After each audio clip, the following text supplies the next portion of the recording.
Good morning class. बच्चों, आज हम पढ़ेंगे भूगोल एक विषय के रूप में क्लास 11th की ज्योग्राफी। अत्यंत सरल शब्दों में यह कहा जा सकता है कि भूगोल पृथ्वी का वर्णन है। सर्वप्रथम भूगोल शब्द का प्रयोग इरेटोस्थेनेस एक ग्रीक विद्वान ने किया 276 से 194 ईस्वी पूर्व। यह शब्द ग्रीक भाषा के दो मूल जियो यानी पृथ्वी एवं ग्राफियोस वर्णन से प्राप्त किया गया।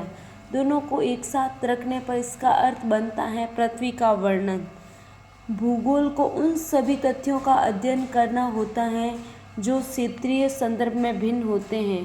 भूगोलवेत्ता मात्र धरातल पर तथ्यों में विभिन्नता का अध्ययन नहीं करते, अपितु उन कारकों का भी अध्ययन करते जो इन विभिन्नताओं के कारण होते हैं।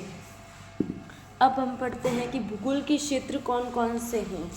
जैसे ज्योग्राफी की बुक में बताया गया है, भूगोल के क्षेत्र भूविज्ञान है। इसके अंदर अपन पढ़ेंगे भू आकृतिक विज्ञान। मौसम विज्ञान के अंदर पढ़ेंगे जलवायु विज्ञान से संबंधित जानकारी। जल विज्ञान है तो समुद्र विज्ञान पढ़ेंगे। इसके अंदर मृदा विज्ञान है तो इसमें मृदा से संबंधित भूगोल पढ़ेंगे।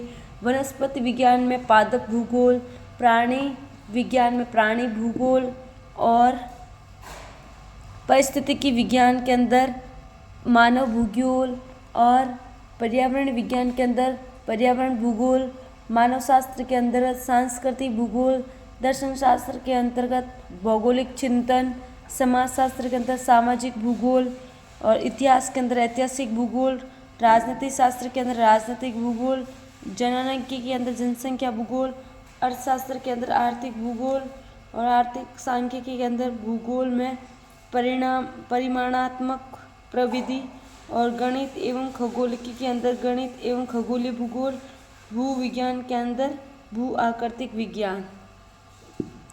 इस प्रकार से हम इन सब भूगोल का अध्ययन इस विषय के अंदर करेंगे। भूगोल अध्ययन का एक इंटरडिसिप्लिनरी अंतःशिक्षण विषय है।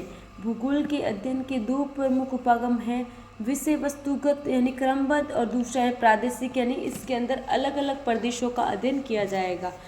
विषय वस्तुगत भूगोल का उपागम वही है जो सामान्य भूगोल का होता है। ये उपगम एक जर्मन भूगोलवेत्ता अलेक्जेंडर वॉन हम्बोल्ट द्वारा प्रतिपादित किया गया, जबकि प्रादेशिक भूगोल का विकास हम्बोल्ट के समकालीन एक दूसरे जर्मन भूगोलवेत्ता कार्ल रिटर द्वारा प्रतिपादित किया गया।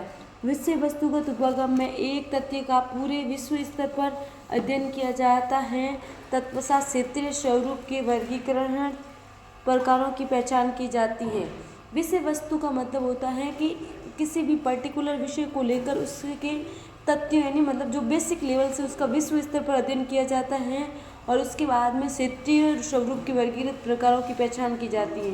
अब अपन पढ़ते हैं भूगोल की शाखाएं कौन कौन सी है। भौतिक भूगोल के अंदर हम किन किन विषयों का अध्ययन करेंगे, यानी भू आकृतिक विज्ञान, जो जमीन पर जितनी भी प्रकार की आकृतियाँ जैसे माउंटेन है, नदियाँ हैं, खाइयाँ हैं, उन सब का अध्ययन। जलवायु विज्ञान का अध्ययन, जल विज्ञान का अध्ययन और मृदा भूगोल का अध्ययन करेंगे। किसके अंदर? भौतिक भूगोल के अंदर। मानव भूगोल के अंदर अपन करेंगे सामाजिक और सांस्कृतिक भूगोल का, जनसंख्या एवं अधिवास भूगोल का, आर्थिक भूगोल का और ऐतिहासिक भूगोल और राजनीतिक भूगोल का। और जीव भूगोल के अंतर्गत जीवन से संबंधित जितने भी प्रजातियां पाई जाती हैं, जैसे वनस्पति है, पारिस्थितिकी है, पर्यावरण के अंदर कितनी प्रकार की स्पीसीज निवास करती है, उन सब के बारे में पढ़ेंगे। किसके अंदर? जीव भूगोल के अंदर। और प्रादेशिक उपागम पर आधारित भूगोल की शाखाएं कौन कौन सी हैं?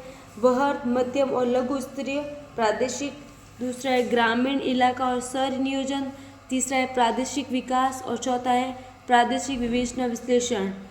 और इसमें क के अंदर पढ़ेंगे दर्शन यानी भौगोलिक चिंतन और भूमि एवं अंतः प्रक्रिया मानव परिस्थितिकी। और ख के अंदर है विधि तंत्र एवं तकनीकी, सामान्य एवं संगणक आधारित मानचित्र, परिमाणात्मक तकनीकी, सांख्यिकी तकनीकी, क्षेत्र सर्वेक्षण विद्या और भू सूचना तकनीकी यानी GIS और GPS। भूगोल का उद्देश्य धरातल की प्रादेशिक क्षेत्रीय विभिन्नता का वर्णन एवं व्याख्या करना है। ये किसने कहा?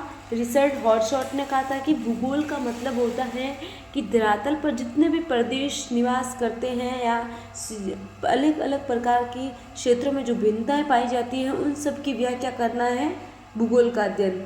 और अल्फ्रेड हेटलर ने कहा है कि भूगोल धरातल के विभिन्न भागों में कारणात्मक रूप से संबंधित तथ्यों में भिन्नता का अध्ययन करता है।